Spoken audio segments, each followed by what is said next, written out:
దేవుని మాటలు ప్రకటిస్తాం.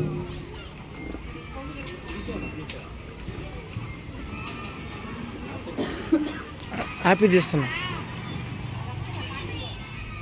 ఈ ప్రాంతంలో జీవిస్తున్న ప్రియ దేవుని ప్రజలారా, యేసుక్రీస్తు ప్రభు నామములో మీ అందరికీ కూడా మా శుభములు తెలియచేస్తూ ఉన్నాం.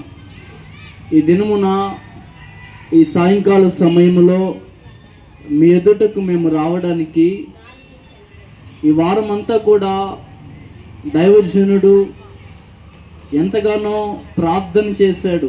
అయా, అనేక మంది ప్రజలు పాపములో ఉన్నారు, నీ మాటలు వాళ్ళకి చెప్పాలి అని దైవ సన్నిధిలో ప్రార్థన చేస్తున్నప్పుడు సెలవు దినం గనక ఈ దినమున మీ ఎదుటకు దేవుడు మమ్మలను నడిపించాడు.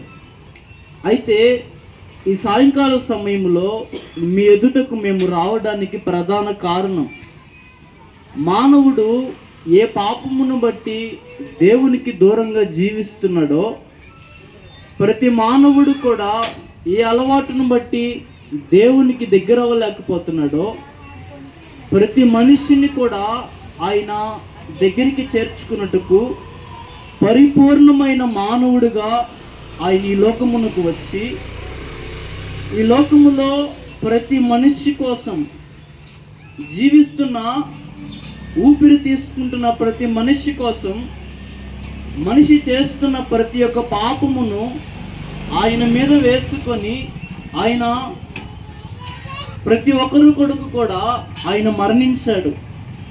ఏ మనుషుల కొరకు రక్షించాలని ఈ లోకమునకు ఆయన వచ్చాడో, అదే మనుషులు ఆయనను హేళన చేశాడు.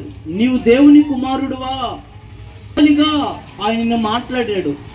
ఏ మనుషులను ఆయన రక్షించాలని ఆయన ప్రపంచంలో ఒక మానవునిగా ఆయన జన్మించాడో, ఆయనను ఎగతాళిగా మాట్లాడుతూ ఆయన మొహం మీద